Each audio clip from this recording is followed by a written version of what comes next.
The Lord is with you.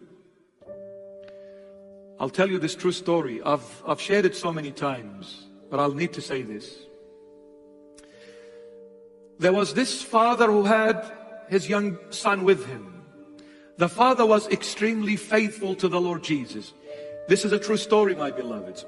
He used to go to church every single Sunday and take his son with him without fail. One day the father became sick and he departed from this world. This son remained alone, no parents. The mom had already gone before. The father departed, the son is alone. He is now as a teenager, 13, 14 years of age, a teenager with no parents to look after him. He ended up meeting some other boys similar to his age, and he befriended them. And he stopped going to church. 20 years, that priest in that particular church, which he was very close to his dad, he kept asking about the son. For 20 years, he never gave up asking of the whereabouts of this young boy, with no address to this young man. After 20 years, this man walks into the church and he says, "Father, I've heard that you've been asking about so-and-so. Is that true?" He said, "Yes." He said, "Do you want to see him?" He said, "Of course." He said, "Here is the address, Father. He lives at this address." Wow. Monday came. The priest ran to that boy's address. He knocked at the door. That boy opens the door. He is a grown-up man now. 20 years have gone by. He is a mature adult man. When he opened the door, he recognized the priest from that childhood of his. He said, "Oh my goodness, Father, welcome, welcome, please come on in. What a lovely surprise this is." This priest, it's a true story. He was illiterate. He did not know how to read nor how to write. Absolute illiterate.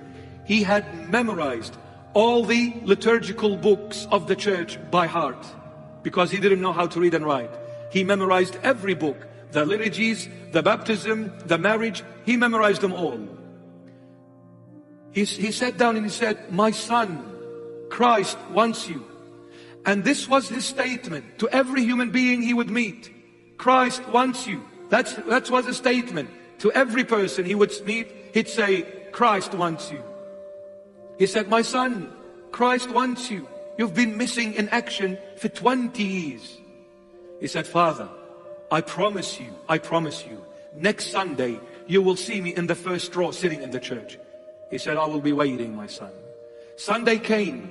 That man did not show up. The priest goes on the following day, Monday, again to his house, knocks at the door, and he opens. He says, "Oh, Father, come on in. I'm so sorry. You know what, Father, I was going to come, but something came up in the last minute and stopped me from coming. Please forgive me, Father. Next Sunday, I promise you, I'm coming, and I'm sitting at the front row." He said, "I'll be waiting. Christ wants you." And then Sunday comes. That man does not show up. The following day, Monday, the priest goes again, knocks at the door. That son opens the door and sees the priest. He said, "Father, listen. Let us not kid ourselves. You know very well what my job is. That young boy, when he mixed with the wrong people, so-called friends, they led him to the dark path. He ended up being the ringleader of the biggest drug syndicate in that country, the biggest drug dealer in that country.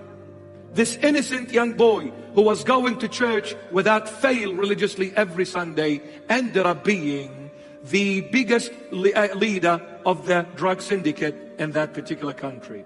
You see what happens when you mix with the wrong people? He said, "Father, you know very well what I do for a living. So let's not kid ourselves anymore. Don't waste your time and definitely don't waste my time. Can your Jesus give me the money that I make every month? Can he?" He said, "My son, Christ's treasure is endless. He is full of riches." He said, "Father, please, go and find another son for your Christ and leave me alone. Don't ever come to this house ever again."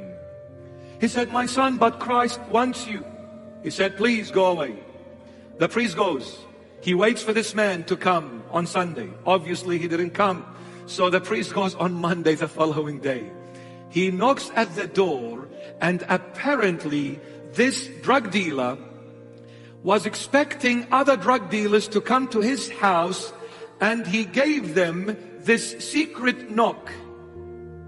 That poor priest knocked at the door the exact way of those drug dealers would have done so. This man runs thinking it is the other drug dealers. So he opens the door eagerly, and to his shocking surprise, he sees that poor priest in front of him. Out of anger and frustration, he punches the priest in the face, knocks him to the ground, and breaks one of his teeth, and blood started coming out of his mouth, from his mouth. The priest was knocked for a few seconds. He got a bit dizzy. Looks like it was big punch. He wakes up, dusts himself off, with blood coming out of his mouth, one tooth missing. He says, "My son, listen. Before I go, I'm telling you, this is the last time I will ever come to your house, ever again. But the last thing I'm going to say before I leave, Christ wants you." And he walks away. That very night, the police in that country get that guy, the biggest drug dealer in that country. They grab him, and then he was sentenced into imprisonment for nine years. He was thrown in a dungeon, not even 2 meters by 2 meters, underground, absolutely dark, no windows, no light, no nothing. True story. 9 years he was going to spend in that little dungeon underground. When he looked from a citadel, from a mansion into a dungeon, he said, "I can't last 9 seconds. Impossible, I'm going to last 9 years. I'll kill myself." He started bashing on those bars, screaming on top of his voice, "Get me out of here, get me out of here, I can't do it." That prison warden came laughing at him. He said, "Outside you were like a lion. Look at you now, you little mouse. You can scream for as long as you want and as much as you want. You are underground. No one will ever hear you. No one will ever come to your rescue. You will rot like a little mouse in this dungeon."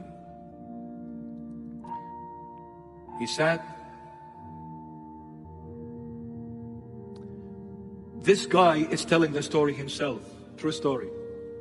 He said, "When I sat in that dungeon, absolutely destroyed, he said, I heard a noise in that dark dungeon. I became frightened. I said, oh no, there is another person in the dungeon. Maybe he's a serial killer. He's gonna rip me apart." He said, and I saw a small bright light coming in that dungeon. I became afraid. He said, the light started to become bigger and stronger, bigger and stronger. He said, until it became so bright, the entire dungeon was lit up with a light that is stronger a million zillion times than the sun we see in heaven. And in the midst of that light, I see Jesus Christ of Nazareth sitting on that ground in that dungeon with both hands and feet chained to the ground. I said, Lord, what are you doing here? What are these chains in your hand, and why are you in this dungeon? And then he said, the Lord spoke to me. And when he spoke, he opened his mouth, and I saw blood coming out of his mouth, and I realized one tooth was missing in his mouth. He said, Lord, what happened to you? Who did this to you? And then he said, my son, you did this to me. You. He said, I threw myself at his feet, crying like a baby. I said, Lord, how could I have done that to you? Impossible. When? How? He said, my son, do you think I am a harsh master? It was me, Jesus Christ of Nazareth, who sent that priest your way. He is my servant. I sent him to you. I was searching for you through this priest, and I begged you to come to my house. You refused my calling.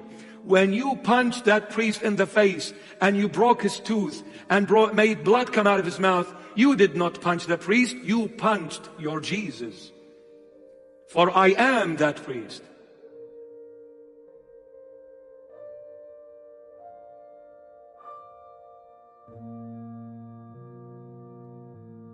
He said,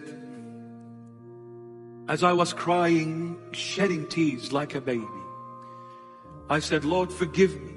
Lord, forgive me. Lord, forgive me. For I have done all this to you. I, the blind, the miserable person I am. I beg you to forgive me, Lord. He said, as I was asking for forgiveness, I saw the chains coming out of both hands and feet.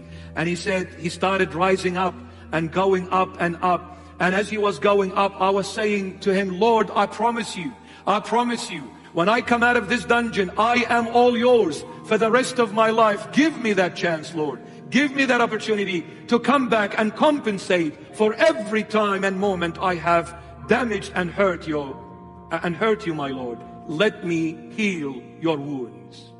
He said, as he was going up, I saw a big smile on his face. He was looking down at me with a huge smile, and he said to me, I, Christ, want you. The exact words which the priest says to everyone, it was the Lord speaking through him. That man asked for the Holy Bible. He was given a Holy Bible. He lived in a country that was ruled by a different religion. But they brought him the Holy Bible, because when Jesus is with you, no one can stop you. So they brought him the Holy Bible. He spent the 9 years in that dungeon, came out of the dungeon memorizing the Holy Bible from cover to cover by heart. He memorized the entire Bible by heart. And he became one of the most famous preacher ever to exist of his time in that particular country. From the biggest drug dealer to the biggest preacher of the gospel of Christ. How did that happen? Because he went into the prison. He was put to the test. Who threw him in prison? The devil. Who allowed the devil? Jesus. When we go through hard times, they can soothe a lot of wounds. They can be a healing to so many issues that we had in our life before. Troubles sometimes are good if we focus on Christ. Troubles sometimes are good.